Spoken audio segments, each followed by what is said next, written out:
That is why we do not start recording until the start. We can't be trusted with nice things.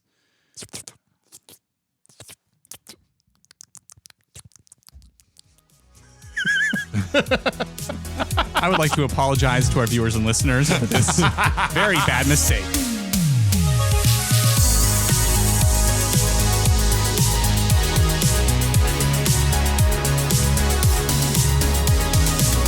Good morning, afternoon, and/or evening, everyone. Thank you for tuning in and hanging out with us. As always, we are your hosts, the Genesius guys. I'm Nick. Filling in for Kyle, I'm Seth. And I'm John. And this is the podcast where three Catholic dudes talk about movies. This is the Genesius podcast. How's it going, guys? Good. That was an epic pause there. This is the Genesius podcast. Yeah. Yeah, a little drum roll there. Yeah, I'm sorry Kyle couldn't make it today. He got recruited by some really tall, bearded dude who told him he was a wizard. Ooh. So he's going off and taking care of some business. Every day? Taking care of business.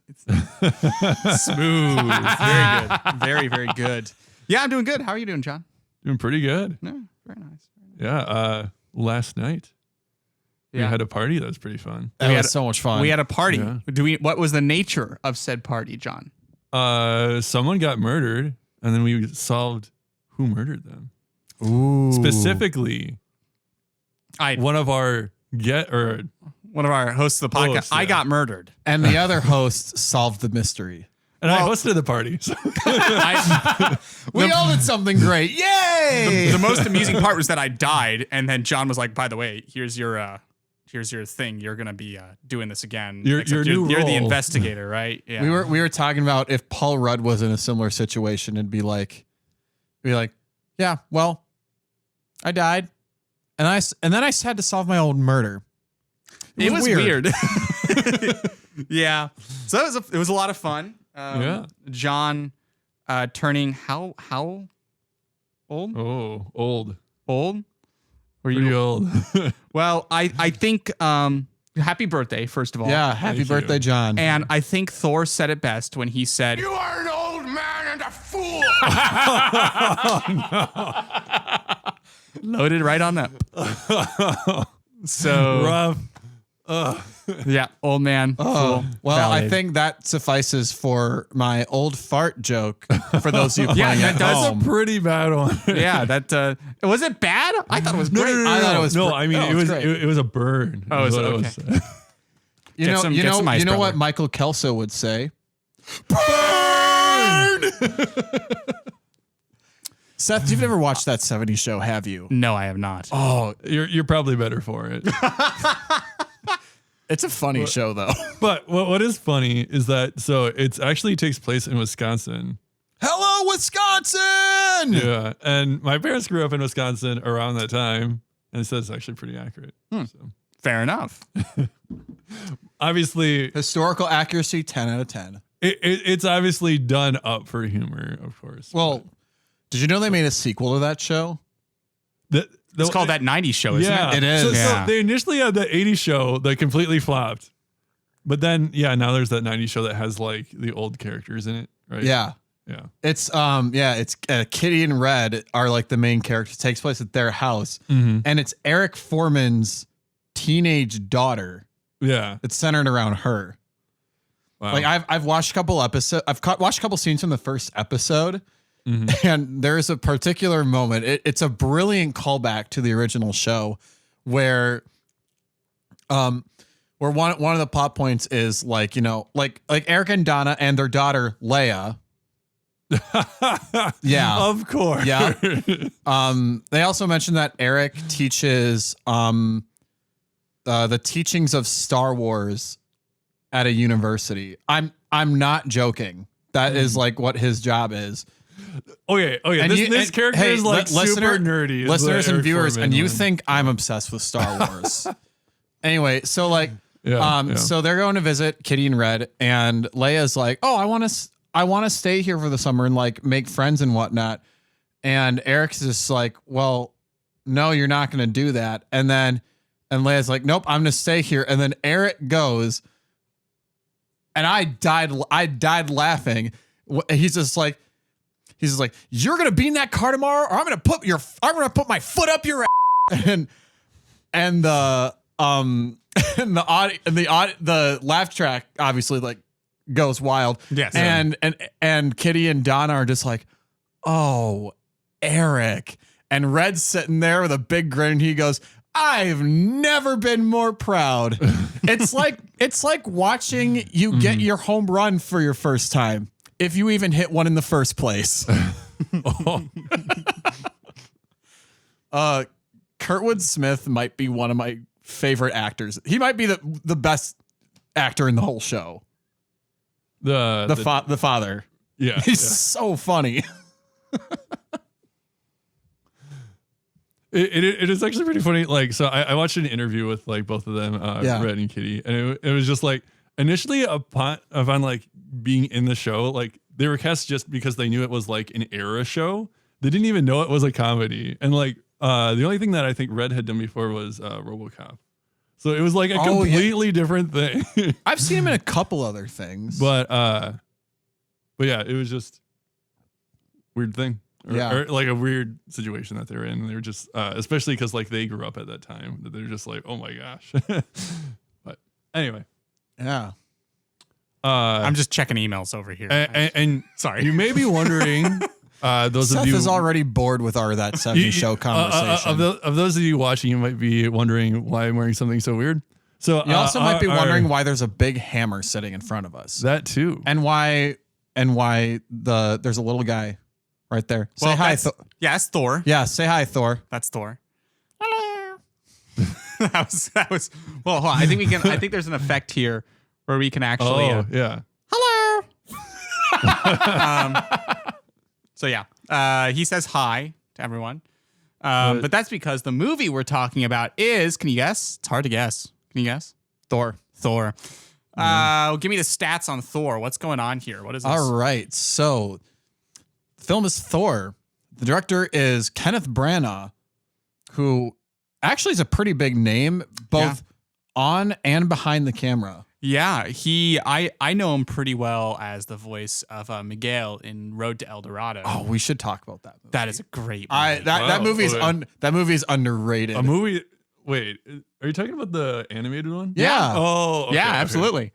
He is Miguel. He's also Kenneth Branagh is also known for playing Gilderoy Lockhart in Harry Potter and the Chamber of Secrets. Yes, that makes sense. And he's That's where I've heard it before. And he's Hercule Poirot. I probably botched that name. Yeah, in the Murder in the Orient Express, Death on the Nile. But he's known for also making like Shakespearean style movies. Yeah, he's a big name. Yeah, actually. So he was a good get for Marvel, for sure. Yeah, absolutely. And I know he was trying to do something a little bit more epic with this film too. He wanted to have it depart a little bit from where we've been on Earth. Well, he was more successful than whatever the director did for the sequel to this movie. Who? Oh, we'll get there. We'll get there. Yeah. Writers: Ashley Edward Miller, Zach Stentz, and Don Payne. Released on May 6th, 2011, with a budget.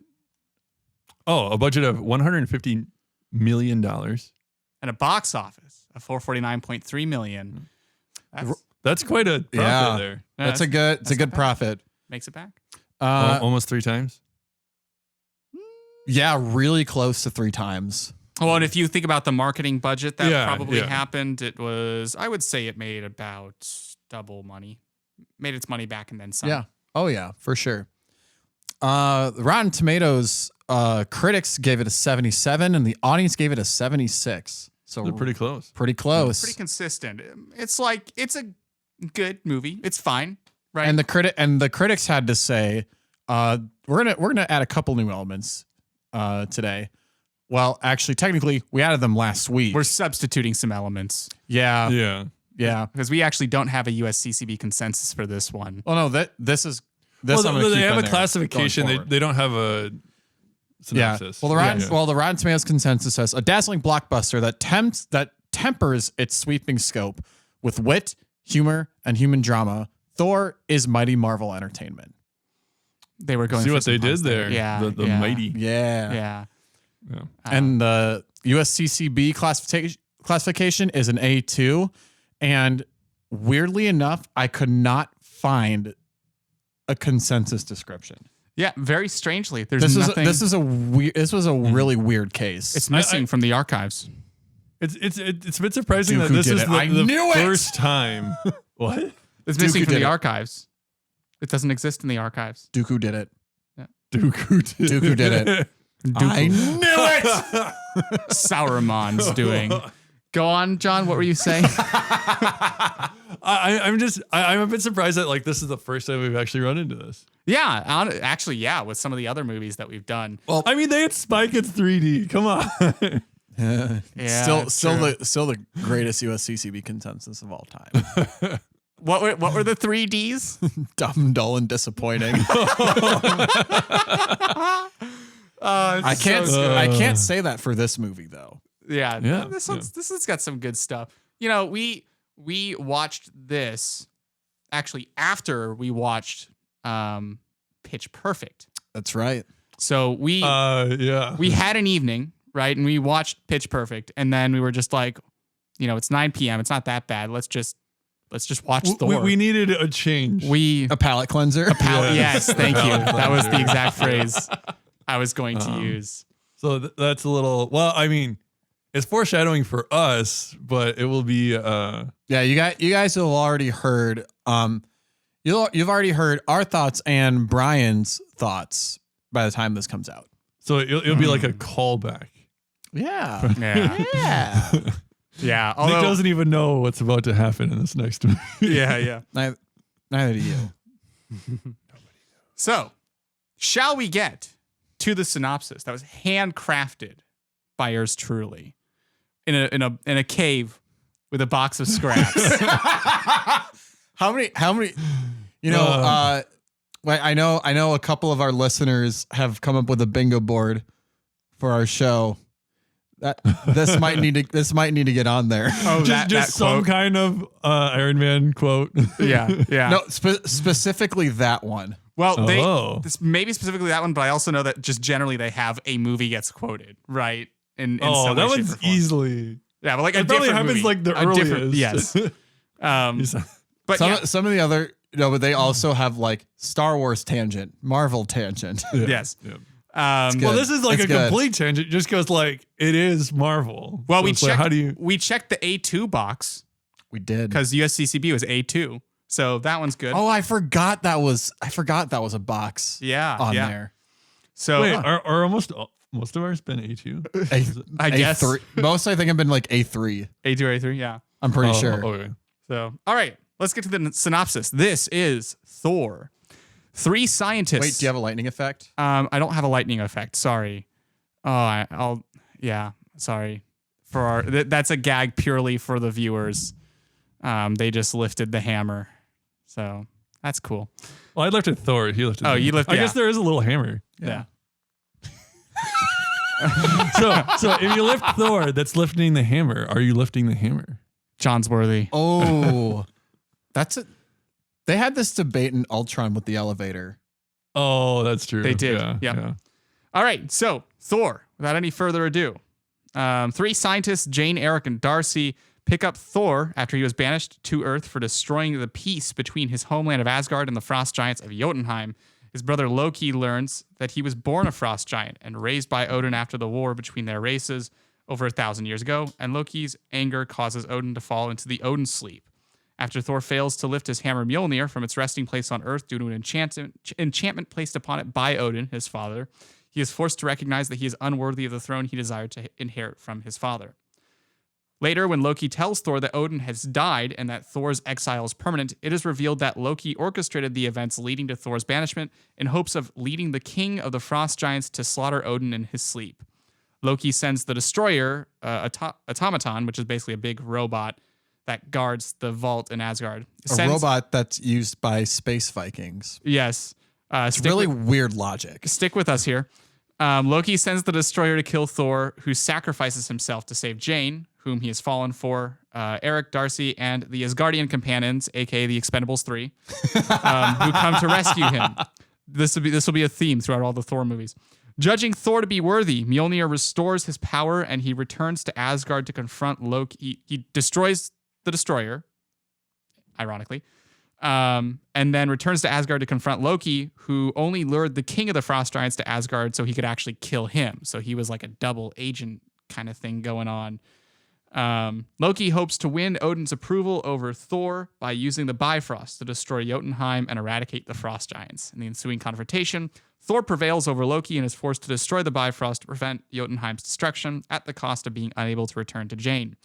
Odin rescues the two from being swallowed by the void, but Loki willingly falls after Odin rejects his efforts. A newly humbled Thor admits to his father that he is not ready for the throne, mourns the loss of Loki, and longs for Jane, who continues her research in hopes of finding him. But is Loki really dead? Also in a post-credits scene, Eric gets recruited by S.H.I.E.L.D. to look at a mysterious glowing blue cube. And then one could say it's a cosmic cube. Interesting. Yes. So that is Thor. Yeah. You know, one thing I want to point out, I'm going to just get this off right on the back. Sure. There's something that confuses me because Loki learning from Odin that he is in fact a frost giant by birth comes as this like big shock to him.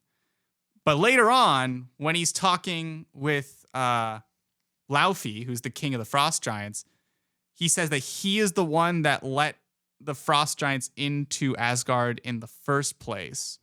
Yeah. But he also didn't know that he was a frost giant, so why would he want to help them? I don't think he's specifically trying to help them. Well, obviously he's trying to help not. himself. He's trying to help himself, but at the same time, like he was trying to disrupt the ordination of Thor. Oh, like the coronation kind of thing. That I think that's explained. I think that is explained in the movie. It feels kind of strange. I'm like, wait a minute. Well, because they know that there is a feud between them and the Frost Giants that they never finished. Yeah. So like he was trying to get to disrupt the coronation and also just get Thor to like go there. Loki see, Loki do. He's a master manipulator for sure in this movie. Although the one thing, again, I'm going to point this out, that later on in the MCU, right, it's kind of played up that Loki has always been the mischievous brother backstabbing Thor in very weird and crazy ways sometimes. And yet this comes as a surprise to him. Well, because they clearly, they're like, as you can tell, when they go to the Frost Giant, Jotunheim. Yep. They work together pretty well, though. So it's like they clearly have worked in some way, but Loki's always had this in his mind of backstabbing his brother. Yeah, and you know, I gotta say, at the end of this movie, Thor's like talking to Odin, and he's like, "You're a good father," and I'm like, Is no. he? Like Thor, like Odin literally is like, you know, you were both born for the throne or whatever it is, but only one of you can be king. He literally like pits the two brothers against each other, like in this flashback when they're both kids. And I'm just like, what are you doing here? What's going on? I mean, that's just kind of like how the royalty works, right? Like it goes to the firstborn son, and then if he's dead, then it goes to the second. Well, yeah, but just like don't rub it in his face, man. Like, so I think this gets at like a lot of the reason why some people don't like these movies is because they're very Shakespearean. They take a lot from like classic literature, it seems like, of just like how they're constructing their narrative and the different characters are very like classic. Well, yeah. Which like I actually really appreciate about it. Like it's something that's like I felt like in these early movies, they're trying to do something really different with each of the characters. Yeah. Because like you definitely have Iron Man who's like made himself out of technology, and then like the Hulk is kind of the biology way of doing that, but also a little bit like on the run kind of thing going on. Whereas this one's like, we're gonna do something that's like completely fantasy. An Like epic they're like space stepping fantasy. for each one a little bit out of believability. And it's at the same time, it's a fish out of water story. Yes. Yeah. It's like combining those two things. Which really, when you think about it, is a really interesting idea. Mm-hmm. Not in a bad way. Yeah. Yeah. It's supposed to, Kenneth Branagh really wanted this to be a different movie tonally. And I think it works really well because the visuals in this movie are amazing. Yeah. There's apart from like the obvious green screen bits. Some of the visuals were a little weird. Yeah. I thought. But like the sweeping shots of Asgard are gorgeous. Asgard looks amazing. The Bifrost looks incredible. In fact, I read a little factoid that the end credits sequence took 18 months to make. I believe that. It is one of the most stunning end credit sequences I've ever seen in a movie. It's so good. It kind of sits up there with me, at least, for the new Star Trek J.J. Abrams movies. Yeah. In that the end credit sequence for that first one was just really flippin' cool. Because it's like going through all the different planets. So not quite as visually complex as something like this, but yeah, this is just a whole level of cool and epic. And the music's good too. Well, the thing is, like, I feel like this actually kind of works for like multiple different types of movies because like it feels very much like a fantasy movie with like the new world and this different kind of culture, but at the same time, it's like, though we may not like to admit it, it's kind of like a rom-com a little bit. Yeah. Well, I think if we put in the fish out of water element, that's very typical. I think it works. Mm-hmm. I think it works quite well. Well, and so let's talk about some of the character dynamics here. Let's talk about some like the romance because. You want to talk about the Warriors 3? Is that what? I want to talk about the Expendables 3. They can't bring the actor back, and Marvel's just like, Another. They're just bringing another actor. Oh, wow. Next one is Zachary Levi comes in, and at the end of the movie, they're just like, Another. He dies. Doesn't he die In at Ragnarok? the start in Ragnarok? Yeah, it's at the very beginning of Ragnarok. Yeah. Yep. So yeah, they just keep rifling through the Warriors 3. It was interesting because like they're trying to like, because clearly this is very about like Norse mythology, but then like the Warriors 3 are kind of like these like slightly different mythologies, and you're like, oh, I wonder where like they come from. And it's like, no, they never delve into that. They never actually mattered to begin with. Plot twist. They're just side characters to like play to Thor's strength, essentially. Mm-hmm. They hold things off until Thor comes in and can be cool and do the hard work. Well, they're going to show like, okay, this is what like Asgardians are. These are the good Asgardian warriors. And then here's Thor, like way above. Yeah. He was like, okay, he's really strong. Mm-hmm. Yeah, he's beyond any of them. But no, let's talk about the relationships here for a second. So Thor falls for Jane over like the course of what, 2-3 days? After getting hit by a car twice. Yeah. Yeah. Yeah. So that's just interesting. And then there's also Sif, and it's implied that there's maybe like a romantic connection between him and Sif. Picked up on that too. Yeah. It definitely seemed like the mom was trying to put them together, if not like just because they're both Asgardians, they're both in the same group. Well, even Thor was like hitting on her a bit, and she's just like, ugh. Well, yeah, she can't handle his ego. Well, I don't think anybody can at the beginning. No one can. But she doesn't. The guys are, I guess the Warriors 3 are kind of along for the ride, but like they're just like, maybe that's not the wisest choice. Yeah. Well, and that's not to say that like she specifically can't handle his ego, but like his ego is like it's deity sized, right? It's he cannot be toppled. You could say it is God sized. We're saying little g, just like little G. I specifically didn't use the G word, but yes, essentially, right? His ego is of deific proportions. That's another way we could put it. So yeah, I mean, like he's understandably a character who rubs a lot of people the wrong way, but because he is kind of the leader in a sense, you're just supposed to go along with him. And so that's kind of why he ends up bringing Loki and the Warriors 3 to to Jotunheim, and they just start smashing things up until they realize they're maybe a little outmatched. Although they're going against an entire realm. Yes, basically.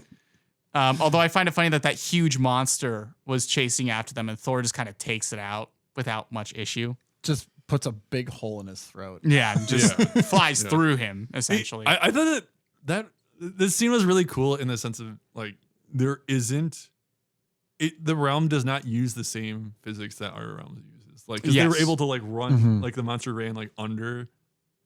Yeah, it's really cool. It really helped establish some of the strange things that you might see when you would later go watch Guardians of the Galaxy. Like you weren't entirely unprepared for encountering this in the MCU before Guardians. Guardians just made it cool. Guardians just made it cool. It definitely paved the way for the science fantasy, basically. Yeah. So I would say let's talk about casting here because there's one note that like I do find interesting that they still tried to keep it like a little bit in the science realm by saying like, oh yeah, magic is just science that people don't understand yet. Yeah. And it's like, okay, sure. I mean, there's a lot of questions about that, but for fiction's sake, sure. Yeah. I mean, I'm not saying like real life magic. No. Yeah. That's like the same as like saying like, I don't know, to me, it's like, well, Harry Potter is fiction. So this is fiction. It's not like we're talking about real magic. Who's everyone's favorite character in this movie? Oh, that's a hard question. Mjolnir. And Mjolnir just spends the whole movie going, no. Can we just appreciate for a second? Speaking of Mjolnir, like I've seen there's a Thor movie that came out last year, but like the sound effects for Mjolnir are so good. They're so good. Yeah, they really sold that this hammer has literal weight to it. Yeah. Right? That is it's just an epic weapon. Yeah. And I mean, he's for our listeners, Nick is hoisting. Oh yeah, I see what you're doing. Yeah, he's hoisting Mjolnir right now. He is worthy. It's like life size too, which is cool. I love that at one point Darcy is just like, Mjolnir? What's Mjolnir? Like Darcy is the her like the human fish out of water who she's the trying to represent us, right? Yeah. Or she's like, what the heck is all this stuff?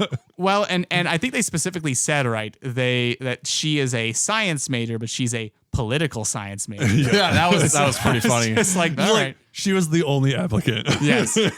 But she's the other person that's kind of the skeptic of this whole thing. And meanwhile, Eric is like, these are the stories that I grew up on, and this is Thor. I mean, look at obviously he had to be like Thor. Norwegian or like Swedish or something. Yes. I mean, it's Stellan Skarsgård. Yes. Yeah.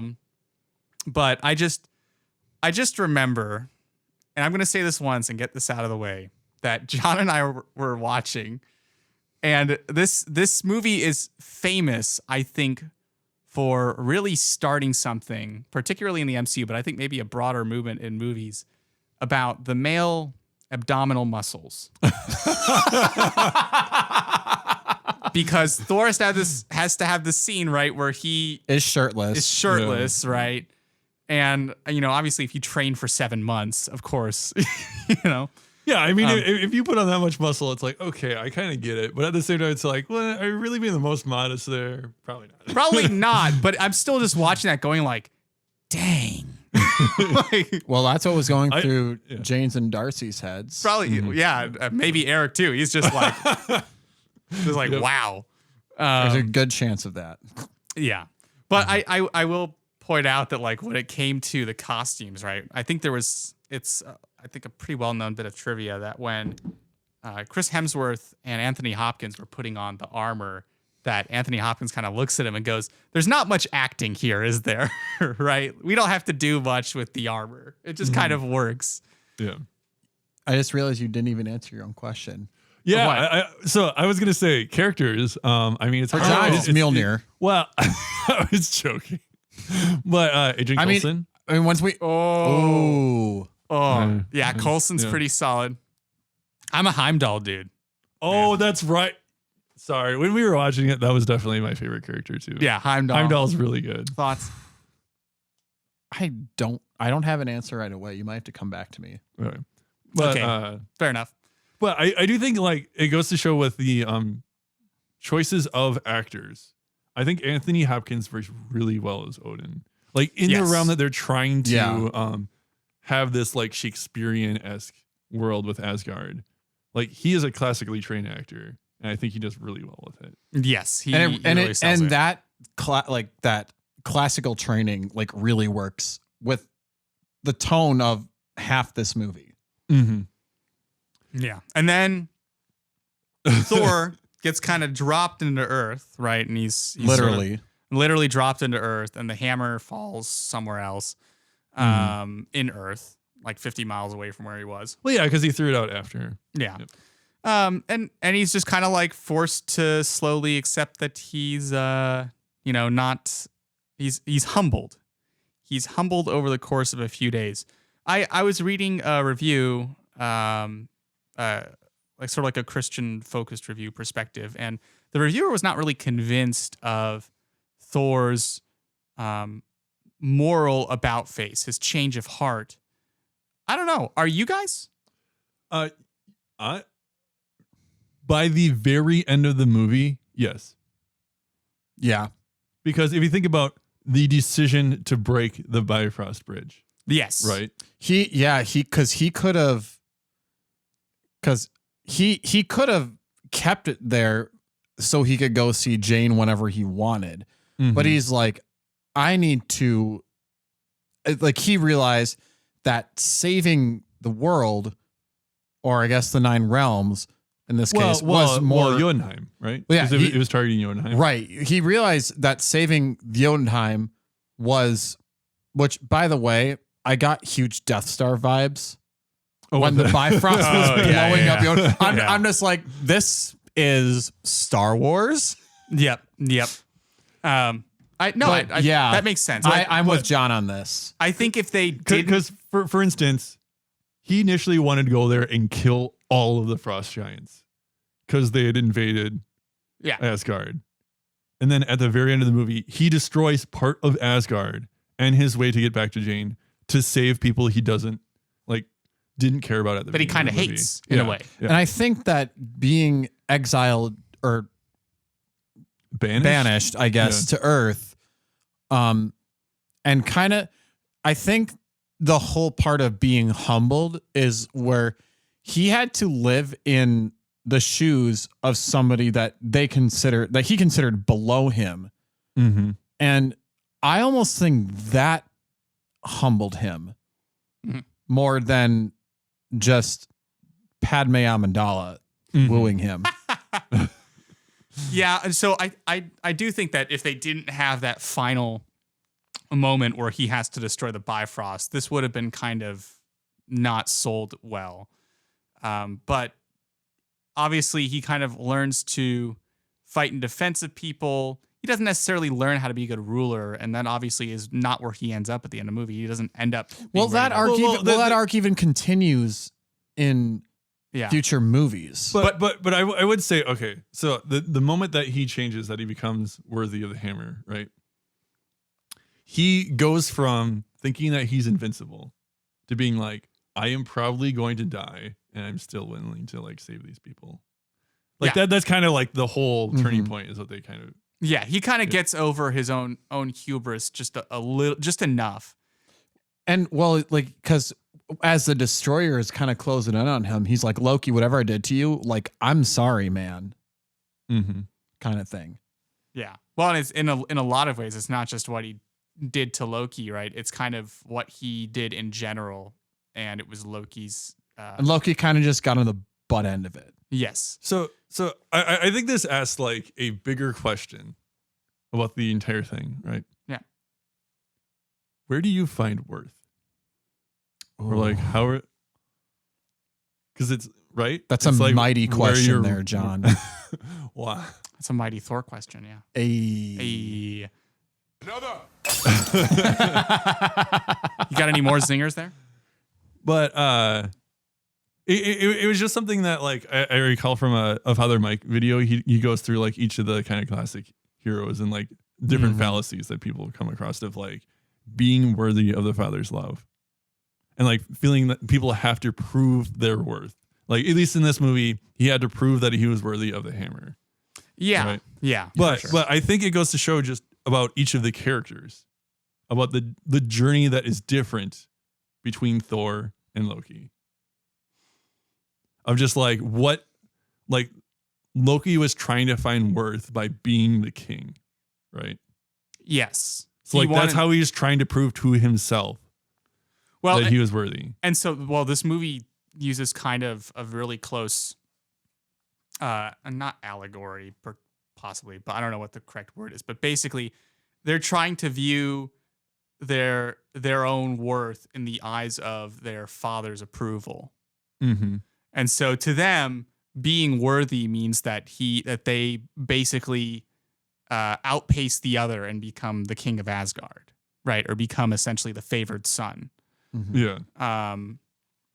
And in this sense, right, like Loki sort of manipulates his way to the top and becomes acting king for a time. And he definitely relishes the opportunity for sure. I think he sees it as his only way of getting there because like, yeah, I mean, initially just, it's going to be the elder son. But like, if you even see kind of like what Loki is good at versus what Thor is good at, he's much more cunning. Like he can use magic and illusion, which is just in itself feels very much deceiving. Yeah. Well, and let's not kid ourselves here. So these Asgardians are not at all portrayed as actual deities, right? It may be deities in the sense of like other polytheistic pantheons where they're very flawed sort of characters.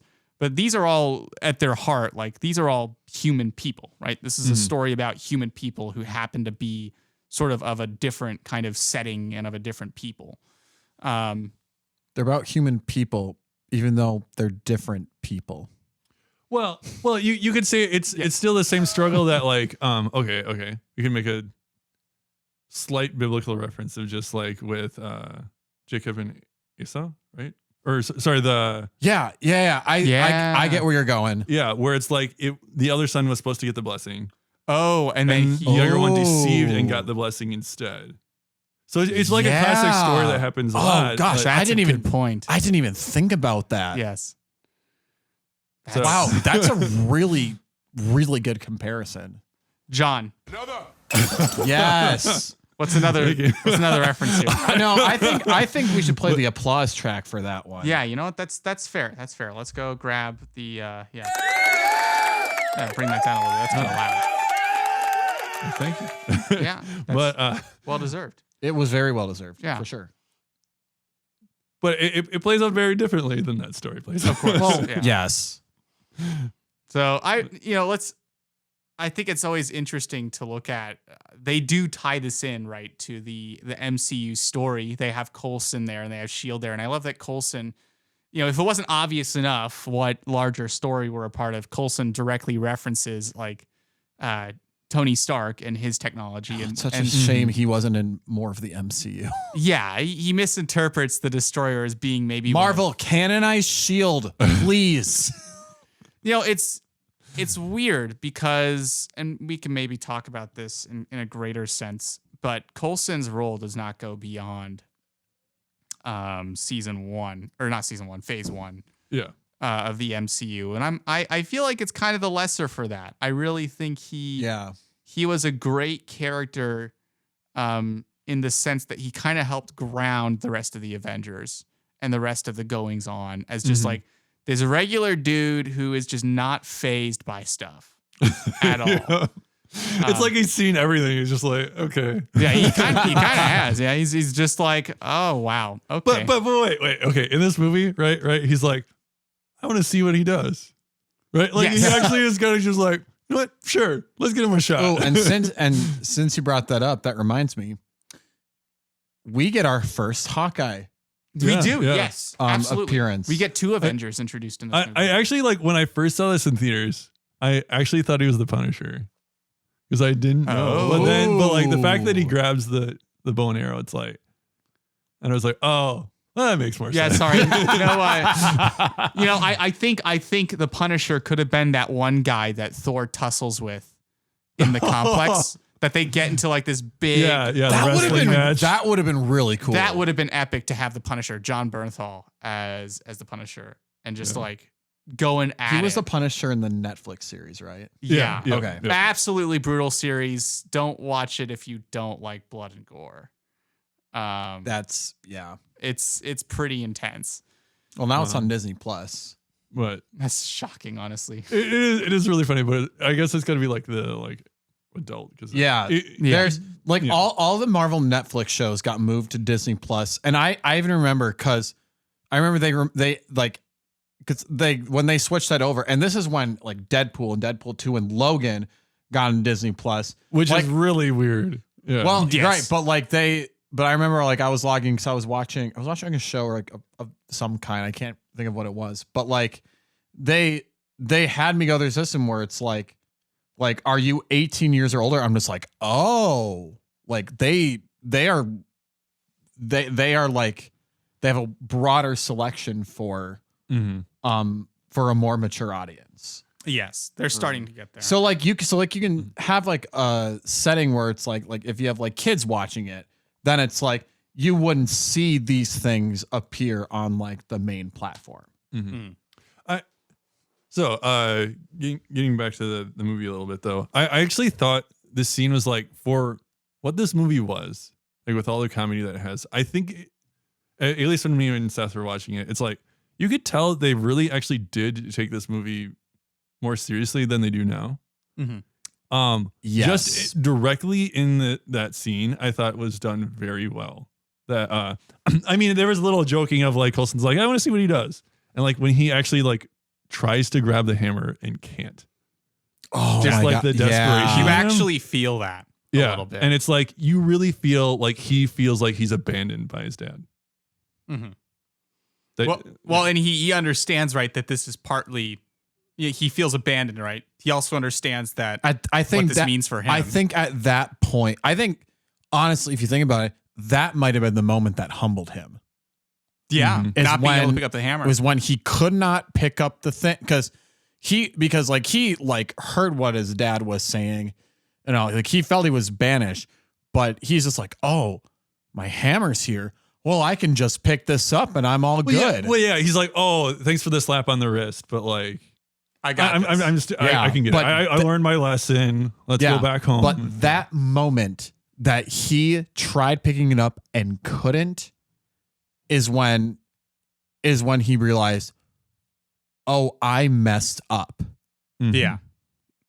He is definitely, that is the moment that kind of changes him in a certain sense. Because beyond that, right, you have the point where he's grieving, right, where he's in the interrogation room, and Eric saves him, basically, like falsifies an identity, and Coulson just knows it, but it's just like, all right, whatever.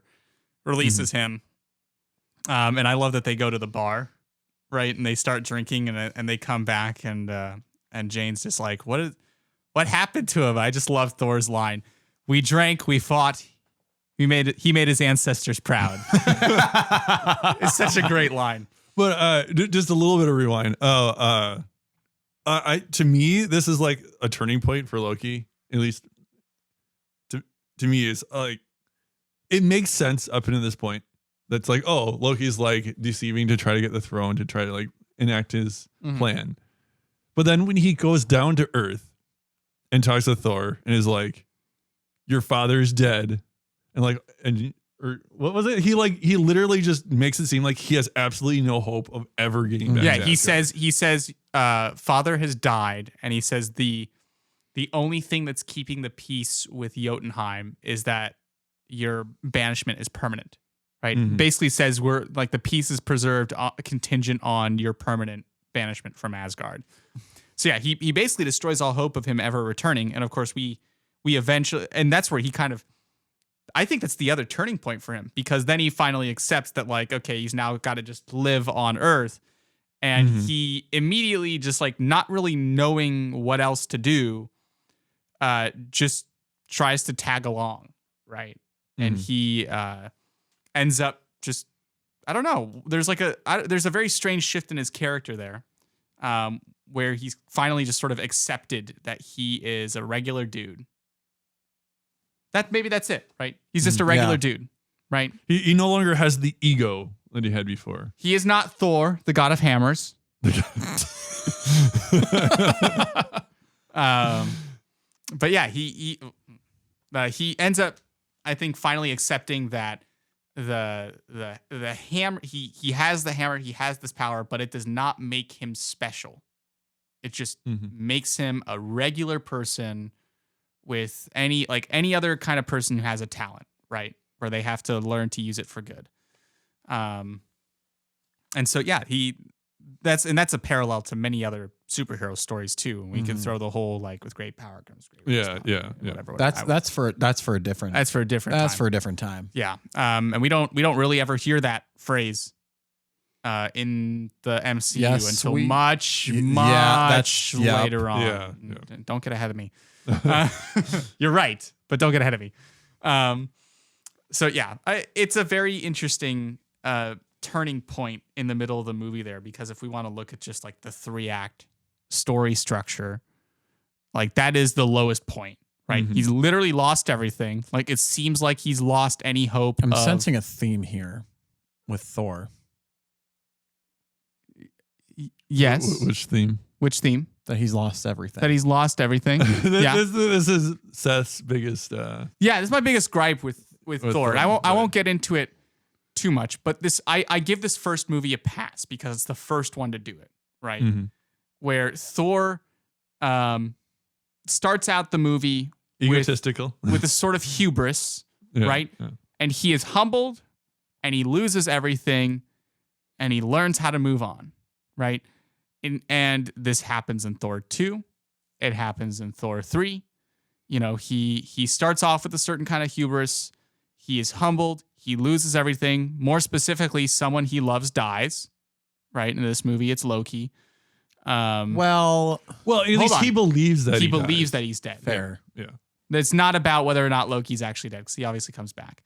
But yeah, he is essentially, he loses someone that he loves, and then he learns how to move on. And they just keep repeating this pattern. And they change the framework that they put it on. The second movie, they try to stick with this sort of epic fantasy thing, and it doesn't work quite as well. But the humor, the humorous aspects of it are the aspects of it that people liked. And so the third movie is just all humor. They just hired someone who can just infuse this with humor. Which in retrospect may or may not have been the greatest decision. We could talk about that when we get there. Yeah. But I do think it's one of those things that I appreciate the classical kind of style that they're going for with Asgard. Especially in this movie. And I understand that they probably pushed it a little too much in the next movie, but this movie's fine. Yeah. It's fine. I don't have an issue with it. I think it's fair to say that out of all the Thor movies, this might be the most well balanced.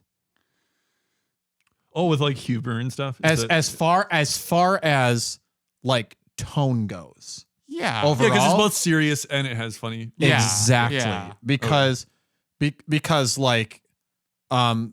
next one leans way too hard into the drama aspect. And then Ragnarok leans really hard into the comedy aspect. Granted, it's not in a bad way.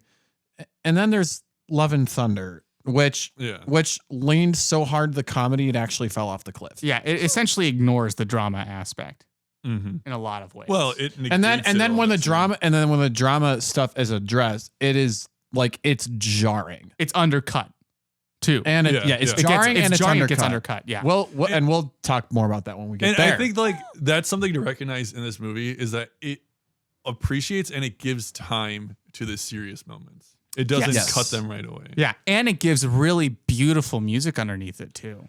Yeah, really the score by Patrick Doyle, who I know also did he's the two other movies I know he's done is Nanny McPhee and Harry Potter and the Goblet of Fire. Oh yeah, his score for this movie is I don't know if it's quite, I would say, the most memorable soundtrack in the MCU. No, but it is a but like Thor's theme is like, it's epic. And all of the more like tragic stuff that is dressed in there is like, it's a beautiful soundtrack. Yeah. The music sells the fantasy. It sells the epic scale. It sells the tragedy. It sells the romance, right? When it goes into all of these things, it's very fulfilling in that aspect. And you can, even at like the very end of the movie, you get this sort of blending of all of those elements where this is like Thor kind of mourning not just Jane, right? The fact that he can't go back to Jane, but also Loki. And so I feel like that love theme also plays both ways, right? For his family and for this woman that he met that he really is just like head over heels for.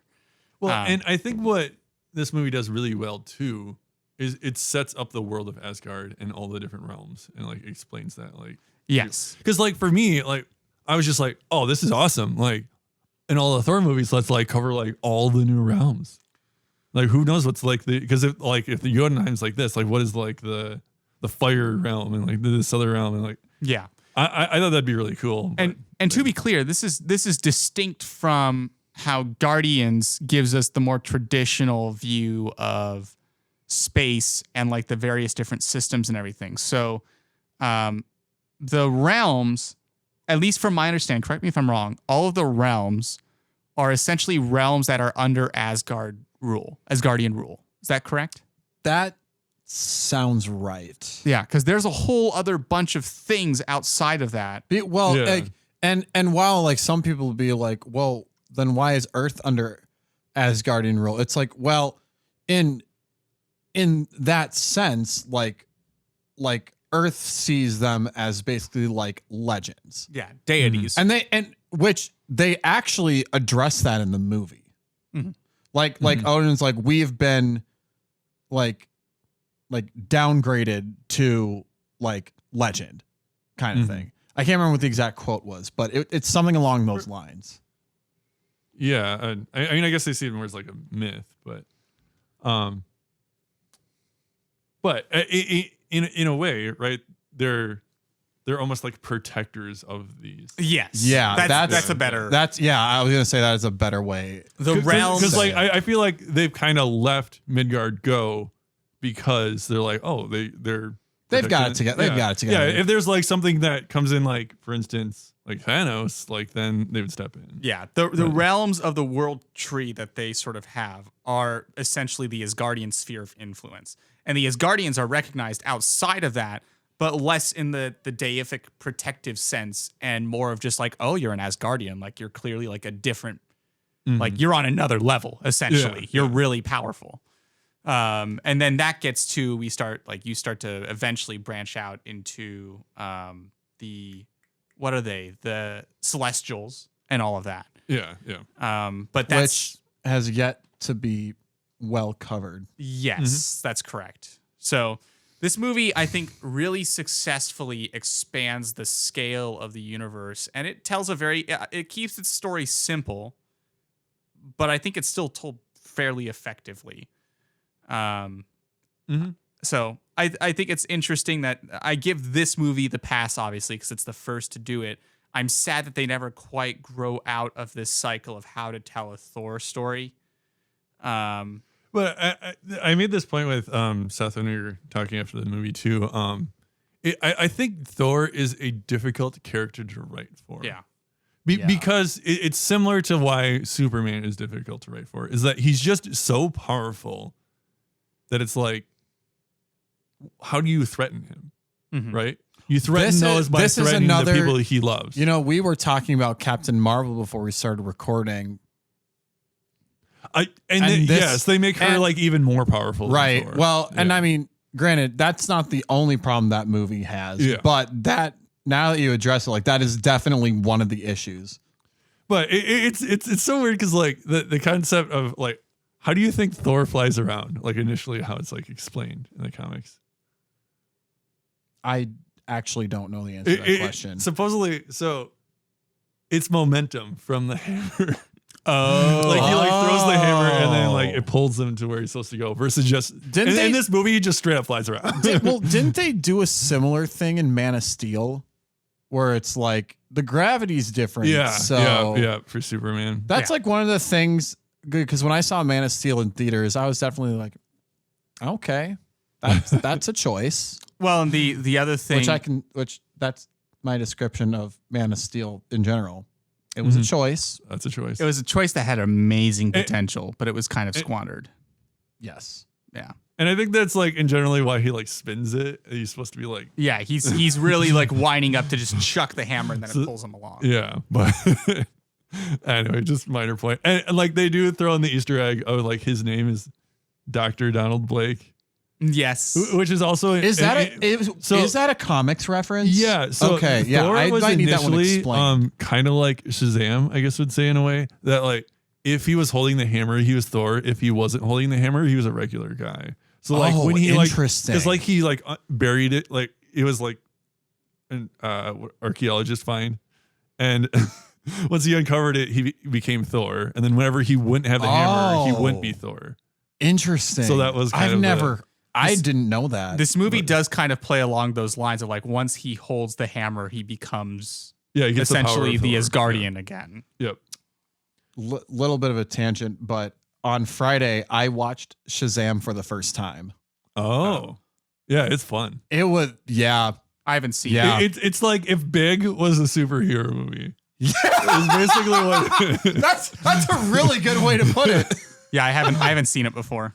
Yeah, well, it's fun. Like I think it's one of the better DC movies. That's what I've heard. I think it might be my favorite DC movie that I've seen. That doesn't surprise me. I had so like because I was at a friend's house. We were doing a movie night and we were trying to figure out what to watch. And then we were on like HBO Max, and then Shazam popped up. I'm just like, I've never seen this. And a couple of my friends were like, you've never seen this? And I'm just like, no. There's like, well, that's what we're gonna watch. I'm like, that's fine with me because I've been meaning to watch this. I was laughing my butt off for a good chunk of the movie. Well, it's great. It's great. I hate to say it, but like I feel like the DCEU really, and this might not be saying much, but I feel like it peaked with Man of Steel. It peaked right at the start, and it just went downhill. That's sad. Yeah, considering unfortunate, if Man of Steel was the peak, that's sad. Well, and I part of what makes it really sad for me is just as I alluded to earlier, just the level of potential they had, because they were really trying to take the character of Clark Kent. This is more a story about Clark Kent than it is about Superman. Yep. I might need to rewatch it. And they tried really hard to dissect his character in a way that is just not like this goody two shoes person. Like who's just like innately like the best kind of person, but like showing how his upbringing actually played a role in sort of his decisions as an adult and how he's eventually kind of forced to reveal himself as Superman, or take on that mantle. So I feel like they just had such potential in Man of Steel, and it got squandered big time. Mm-hmm. But this isn't a podcast about Man of Steel. So yeah, not yet. Well, not yet. We'll get there. Any other points for Thor before we move into our final thoughts? So why do you like Heimdall so much? I know the point of. I still have to think about the answer to this question. Yeah. One, he's just really cool. He is really cool. Well, because like it's Idris Elba. Yeah, but like his power is like he's able to like see all of the 9 realms and like if there's anything that like they need to do. But like I think the greatest part is just when he completely stands up to Loki, because like okay, he understands the honor of like he is now my king. I have to follow his orders, but he found a loophole. It was great. Yep.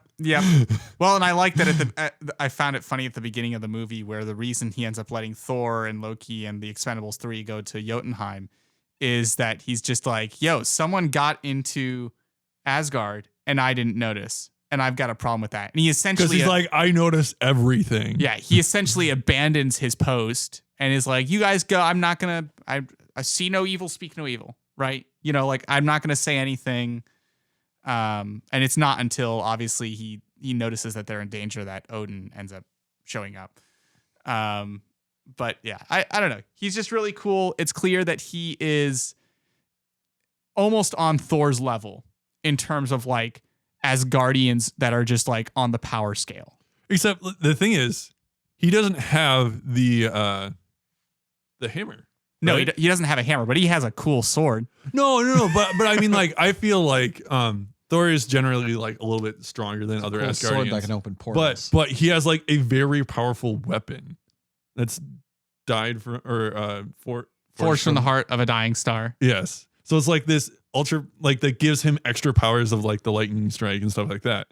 Whereas like Heimdall's just BA. His ability. Yeah. Well, and yeah, Heimdall's just cool. I think that's his superpower. He's just cool. Well, because like the thing is, I the scene that made it for me though is that he's like, "Yes, you're my king, Loki. I will not do that." So then he puts like the sword in there. He's like, "I'm not doing it. I'm leaving. You guys do whatever you want to do with what's happening." And he gets like completely frozen and just like breaks out of it. Yeah, dude takes on 2 frost giants who are standing guard on him because it's like weird. That's like in a video game, if you and a teammate just started messing around with the one AFK dude, and then suddenly he comes back and headshots both of you.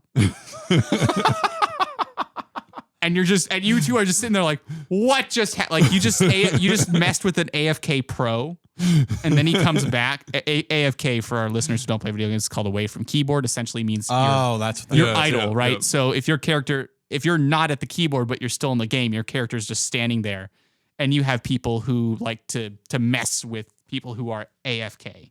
I would see it more so like similar to in Link if you like attacked the chickens or something. like something where it's like, because he's a guard and he's there, but if you mess with him, you get screwed. He's gonna mess you up. He's gonna mess you up right back.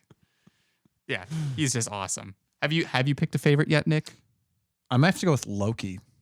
Oh, that's fair. I think because he definitely sets up a very unique villain. Yeah. Right. I think this is the first Marvel movie in which we had not only like we've had a lot of like, I guess we've had some sympathetic villains, maybe, but this one actually keeps going. Yes. Well, I would say Stain, not really very sympathetic. No. I Abomination, suppose, yeah. Really not. No. But maybe a little bit with Ivan.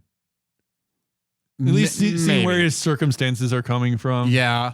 But Loki's really the one where Loki's a pretty sympathetic. It's like you don't agree with the choices he makes, but you understand why. But you can't necessarily disagree with where he's coming from. Yeah, well, where he comes from, what motivates him is a lot more than just bad guy gonna do bad. Yeah. Like he's not doing bad things for the sake of doing bad things. He's like he's got an actual motivation behind it, and it's one that I think people can relate to. Well, just not necessarily with the decisions that he makes. Yeah. Well, I was gonna say, like, I think he becomes more complex, like, as the movies go on. Yeah. Because like he's a little bit simplistic in this one, but yes, I would say it's like not as simple as the previous villains. Yeah. Well, he desires power, right? And he desires maybe more than power, almost. Recognition. He desires recognition and respect. Yes. Yeah. And in this movie, right, that means he wants power, right? He's not necessarily feeling like he's respected. And it's not just like, I want to be king. Well, it's more so because like he doesn't feel, he feels inferior to Thor. and honestly, if you really think about it, they actually set that up very well at the beginning of the movie, because like the Expendables 3, as Seth lovingly likes to call them. Yes. Speak truth, brother. Like, wait. You have a Do I? Oh yeah, I know what you're talking about. Where is it? Where is it? Where is There it? you go. Agreed. Yes.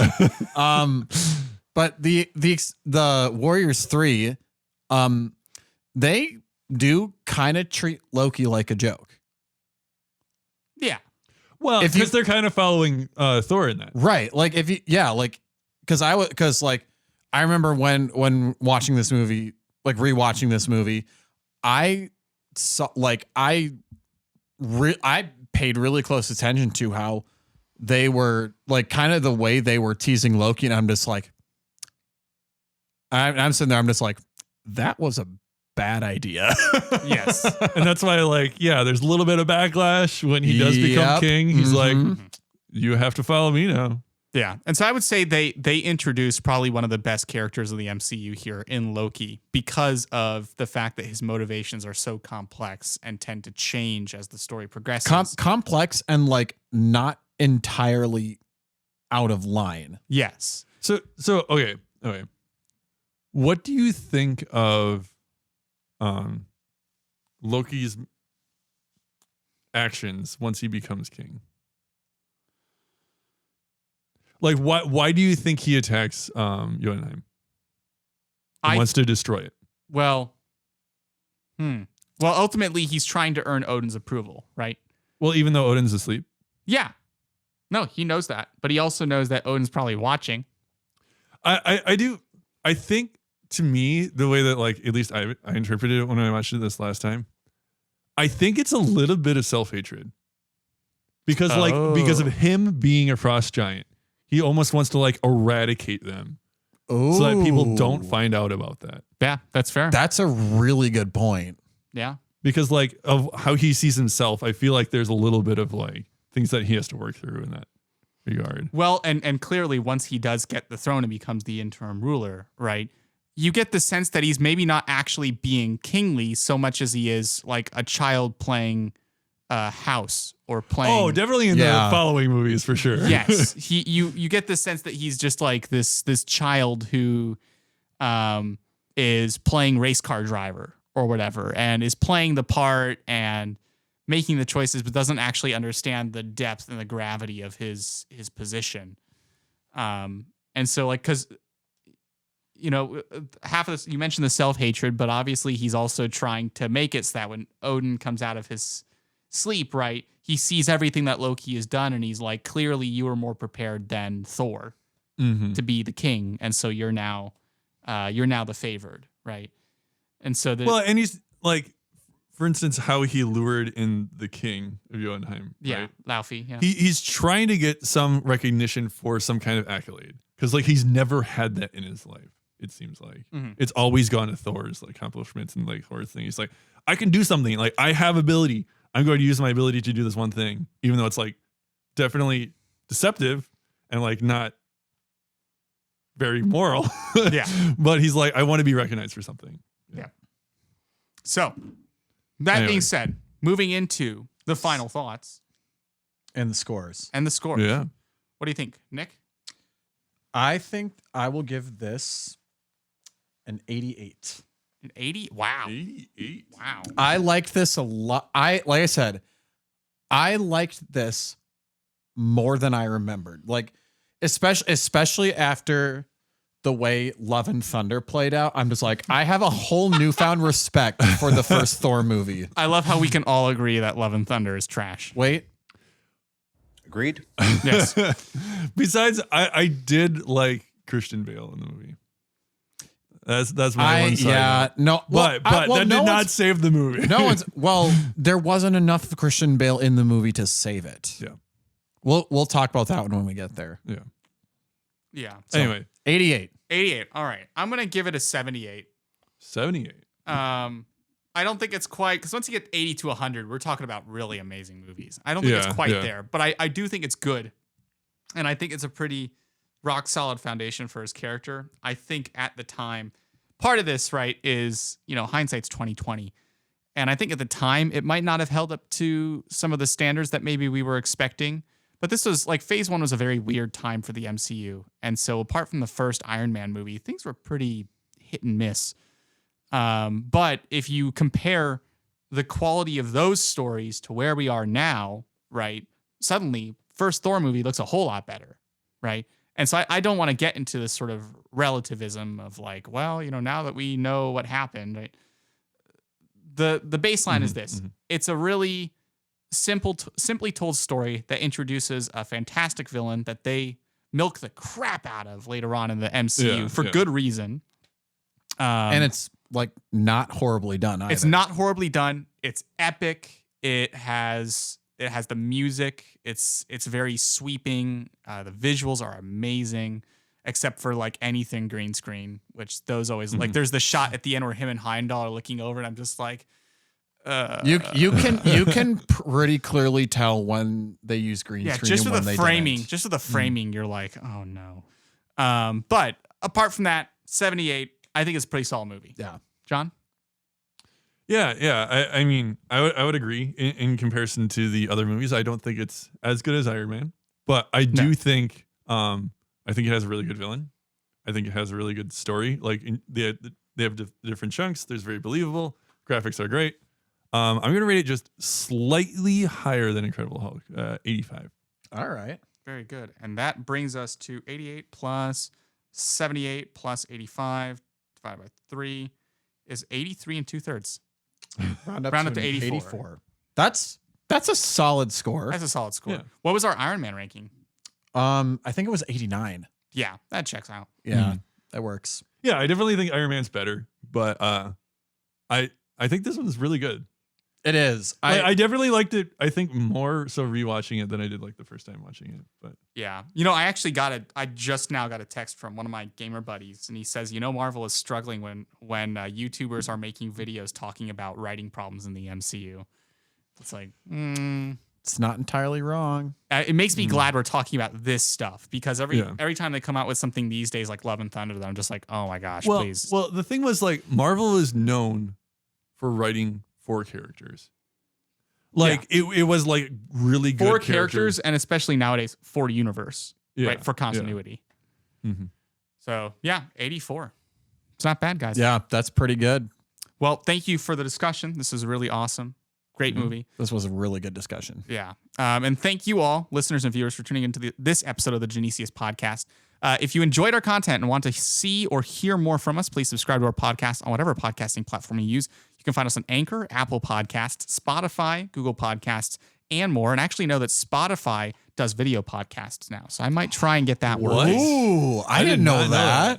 Yeah, well, I'm sitting there behind the scenes going, oh, okay. You can actually upload a video now, and it might push it out. We have also, like, on the Anchor platform, it tells you how many Spotify followers. We have 30 followers on Spotify. That's pretty good. Sweet. Yeah. Yeah. So you can also find us on YouTube, where our handle is. If you're one of the 30, thank you. Yes, thank you. Yeah.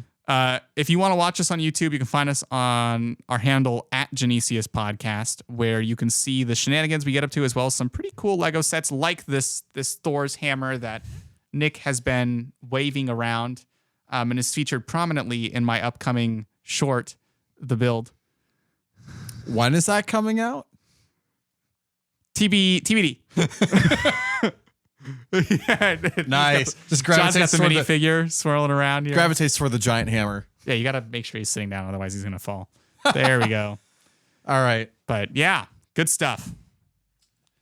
And if you would like us to talk about a movie you enjoy or some movie related topic you'd like us to discuss here on the Genesius podcast, like you were showing me the text last night from your friend about some thoughts from our Princess Bride episode a few weeks ago. Some thoughts is a good way to put it. Some thoughts. Yes. Some thoughts. Anyway, if you want episodes about your favorite movie or something like that, or if you want to provide feedback for a show, or if you just like us to pray for you and give you a prayer shout out specifically here on the Genesius podcast, you can send us an email at genesiuspodcast@gmail.com. That's GENESIUS podcast@gmail.com. Additionally, if you would like to make an appearance on our show as a guest, just make sure you know one of us 3 in person, and also make sure you've listened to an episode of this podcast. And if you're listening now, it means you clearly have listened to an episode. So there you go. 1 out of 2. You're done.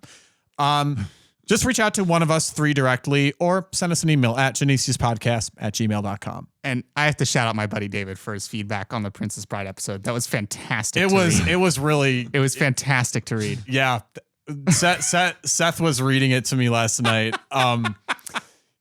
I can't say I disagree with what he was saying.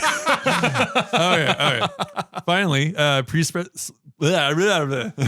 Wow. Take 2. Action. Finally, please spread the word about the Genesius podcast, whether it be on social media or word of mouth. If you're listening, turn to whoever you're in proximity to, or shoot a text to all your friends, family, and coworkers about our podcast, whether it be right at this moment.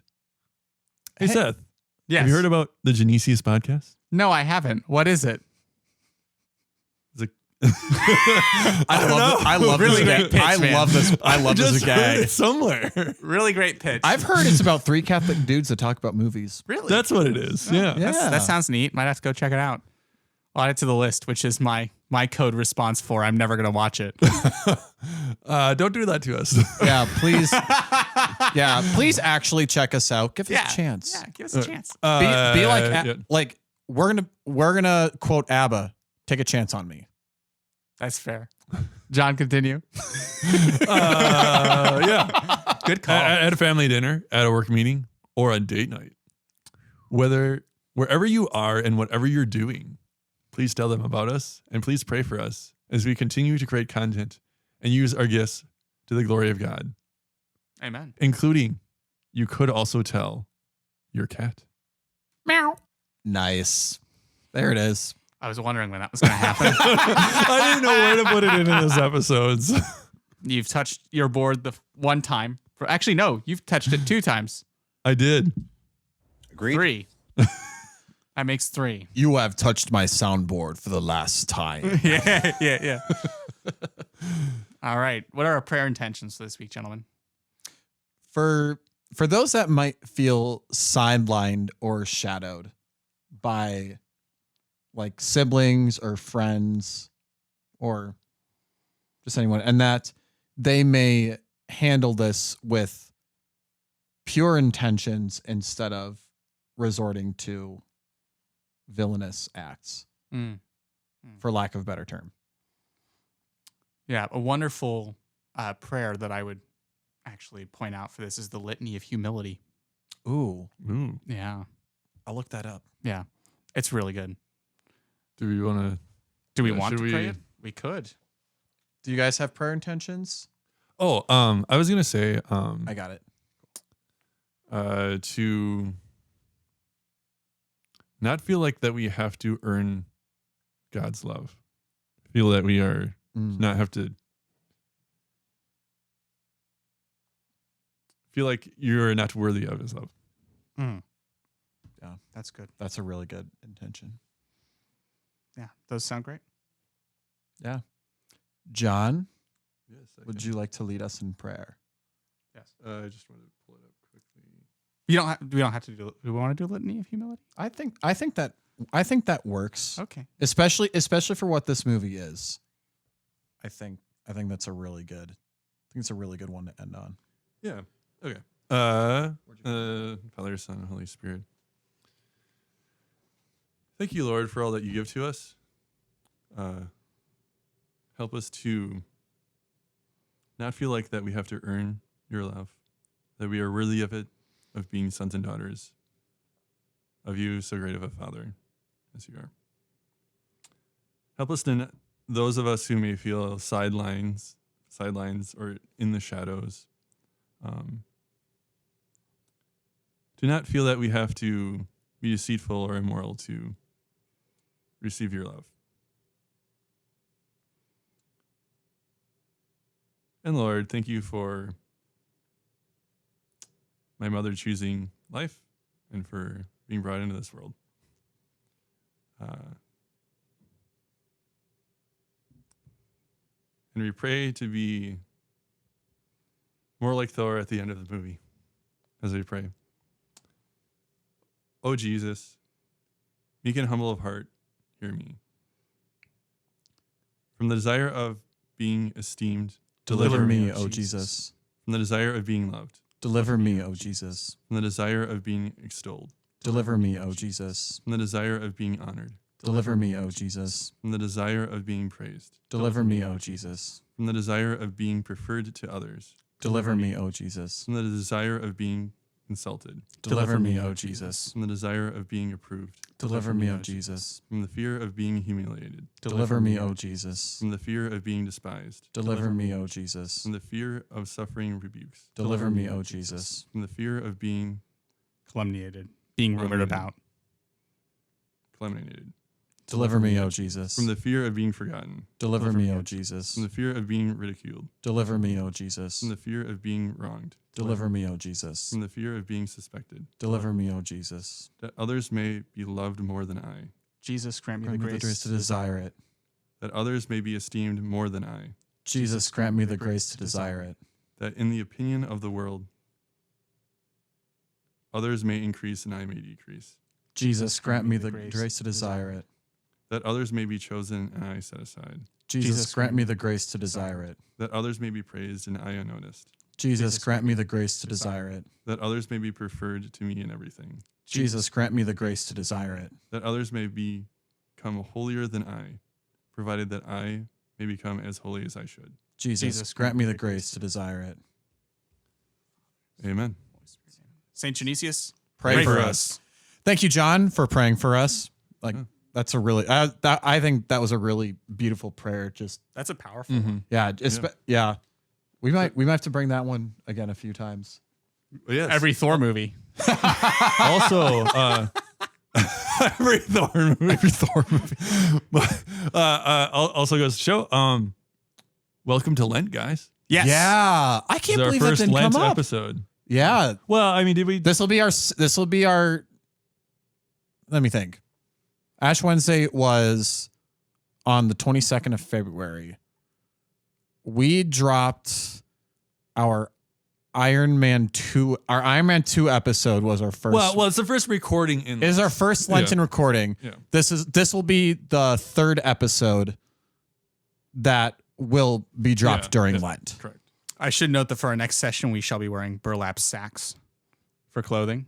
Are you providing them? Well, I'm already in medieval attire, so That's true. Yeah. It's a joke at the house, medieval Lent. Wow. we just keep adding like worse and worse things. Yeah, and next week's episode will actually be very relevant to Lent. Passion of the Christ. Oh yes. Ooh. Spoiler. All right. Yeah.